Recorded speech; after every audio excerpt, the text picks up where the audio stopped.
Maayong gabi sa tanan kong mga kaisunan ko diha sa Ginoo, mga kaisunan ko sa mga sawsa, mga kaparintihan, mga pagumangkon. Miss ko ka mong tanan diha og anay akita karon sa aking i-share sa inyo. Okay? Matthew 6:21, it says, "For where your treasure is, there will your heart be also." Sa Tagalog pa, kung saan, sa Bisaya pa, kung hain ang imong bahandi, atua usab didto ang imong kasing-kasing. Okay, sa Tagalog pa, kung saan ang iyong kayamanan, nandoon din ang iyong puso. Okay. Tanong lang, ano ba po ang iyong kayamanan? Ano ba po ang iniisip mong kayamanan mo? Kung tatanungin mo ako wala akong kayamanan ha. Okay. Mukha lang may kayamanan pero wala talaga akong kayamanan. Wala tayong dapat ipagmayabang. Sabi nga ng Bible ha, we came nothing into this world and it is certain we can carry nothing out. So, lumabas po tayo dito sa mundo na wala daw tayong dinala kahit isang kusing. Kaya nga pag mawala tayo dito sa mundong ibabaw, pag umalis tayo dito, mamatay ka, wala kang isang kusing na iniisip mong kayamanan mo, wala kang madala. Kaya nga sa 1 Corinthians 10:31 it says, kung ang tao daw na magmayabang, no, kailangan ipagmayabang niya ang ginawa ng Panginoon. Ipagmalaki mo ang ginawa ng Panginoon. So yun ang dapat nating isipin na treasure in our life, in our heart. So gagawa po ako ng bagong programa. Okay? Ang programa is My Heart's Treasure. Okay? Ang kayamanan ng aking puso. Okay?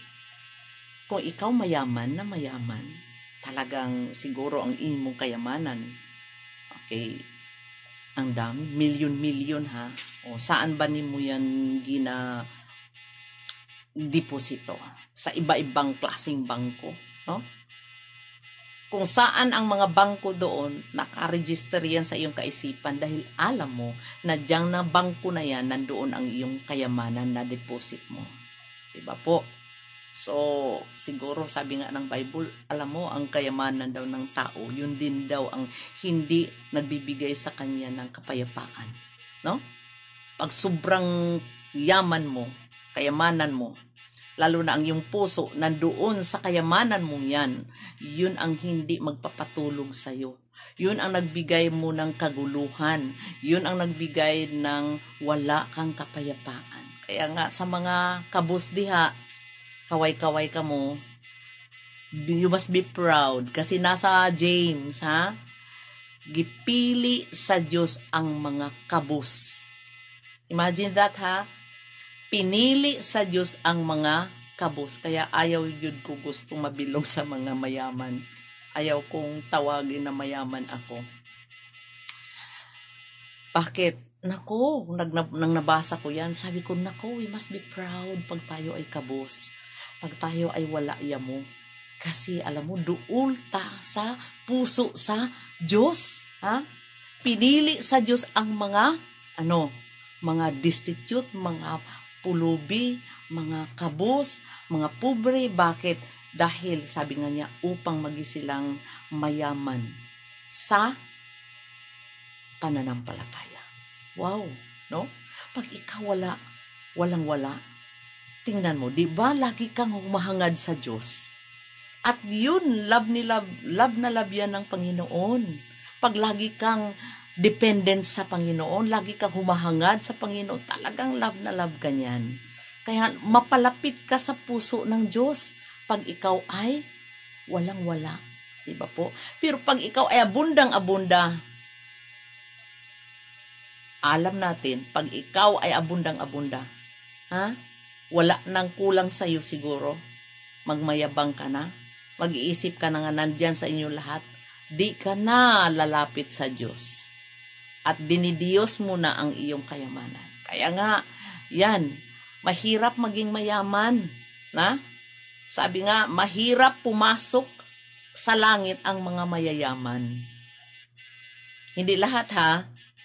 Okay. Ang ibig lang sabihin noon, yung bang mga tao nga ang iniisip nilang kayamanan na nasa puso, nagpalaki sa kanilang puso o nagmabayabang na sila dahil sa kayamanan na yun, yung kayamanan na mga material. No? Pero kung ang kayamanan mo spiritual, ang Diyos, nako, no? Yun ang pinakagusto ng Panginoon. Okay? So, hindi kasalanan ang maging mayaman. Hindi ko sinasabi nga masama ang maging mayaman o maghahangad na maging mayaman. Ang sinabi sa Bible, kung ang kayamanan mo, dinidiyos mo yan. Yun ang nagpalaki sa puso mo, sa kaisip mo, na napalayo ka sa Diyos. The love of money is the root of all evil. Yan ang sinabi sa Bible. Isipin natin na we came nothing into this world. Nothing. And it is certain we can carry nothing out of this world. So, dapat natin, isipin natin ang ating kayamanan. Sabihan ko kayo, ang aking kayamanan, walang iba kundi ang salita ng Diyos. Na lagi natin pinopost kasi yun ang gusto ni Lord na ilalagay sa ating puso. Kayamanan na hindi nakita. Kayamanan na spiritual. Salita ng Diyos. Mga promises of God. Okay, yun. Yun ang pinakauna kong kayamanan dito. Kaya dito sa room na ito, maraming Biblia, iba-ibang version. May Tagalog, may English, may ano pa man dyan. Iba-ibang mga, may paraphrase, no? Dahil gusto-gusto natin ang mga iba-ibang mga version ng Bible. So, words of God, number 1. Pangalawa, I love godly music. Every travel namin, hindi ako pwedeng walang godly music. Yun ang nagbigay soothing in my spirit when I travel. Not tedious travel, talagang meron akong godly music lagi na pinapakinggan. Kaya nga, minsan ang aking mister, ewan ko, nagjijelos na yata sa pakikinig ko ng mga music kasi gusto niya makipag-usap sa loob ng car. Di na ako makipag-usap kasi nag-meditate ako ng music. Kaya nga, yung mga music dito, mga like mga English, dito nagdala tayo ng mga nagtuturo tayo ng mga tao sa salita ng Diyos, nagtuturo din sa kanila ng mga kanta.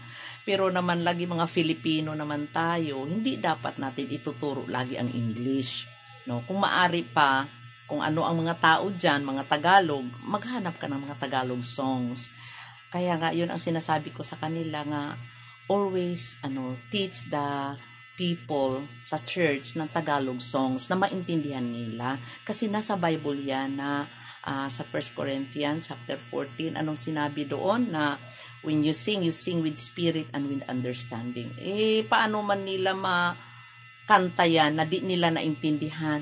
Di nila makonek sa sarili nila. How can they express it to the Lord kung kinakanta nila ang English, lalo na pag hindi naman nila lubusan na intindihan ang mga words, no? Except ng bihasa ka sa English.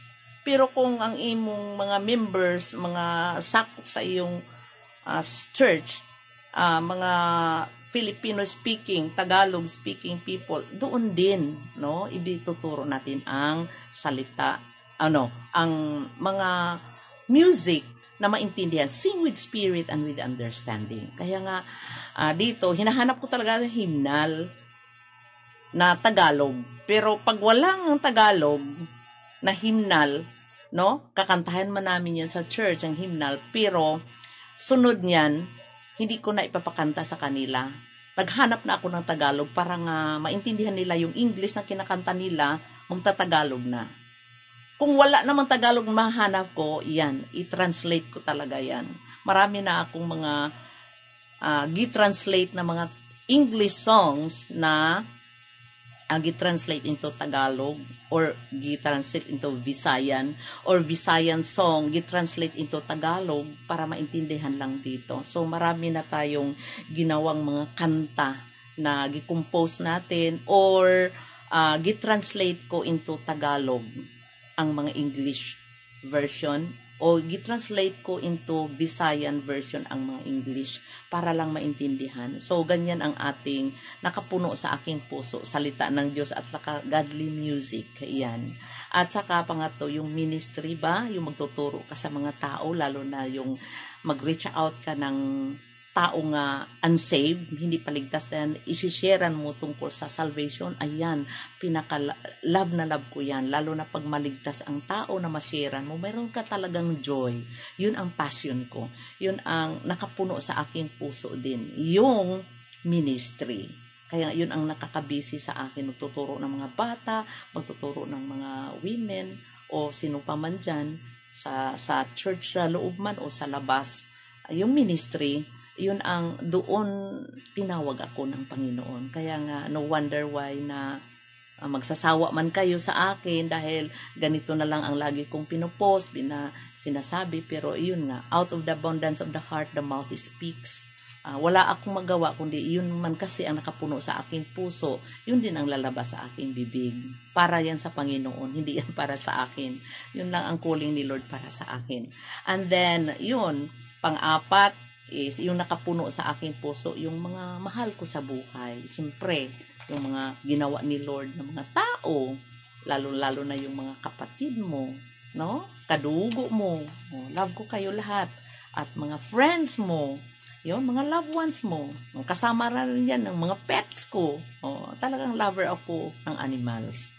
Kaya nga, kung ikaw ay animal, love kita. Kasi, mahilig po ako sa animals.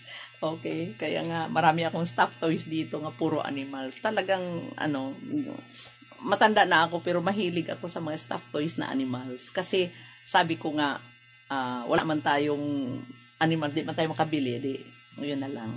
I love creation. I love God's creation. Like, pets, mga animals, and mga views, mga, creation ni Lord, ng mga wonderful, mga awesome, very, talaga, it declares the glory of God. Talagang ma-feel, makita mo yun, talagang, paano ginawa ni Lord ang mga yan. So, talagang ma-enhance, ma-feel mo talaga yung presence ni Lord, lalo na sa place na ang gandang senaryo, makita mo talaga ang creation, mga natures. I love it. So, ganyan ang nakapuno sa aking puso. At note, pag mayroon akong naisip na maganda, makita ko nga maganda, ipipaint ko yan. Oo. Kasi, I love paintings. At talagang nagpipaint ako, mahilig ako. Yun ang nakapuno din sa aking puso na mga paintings, na mga art. Lagi kong iniisip talaga sa mga creation ni God. Ang pinakagusto ko, yung clouds ba, yung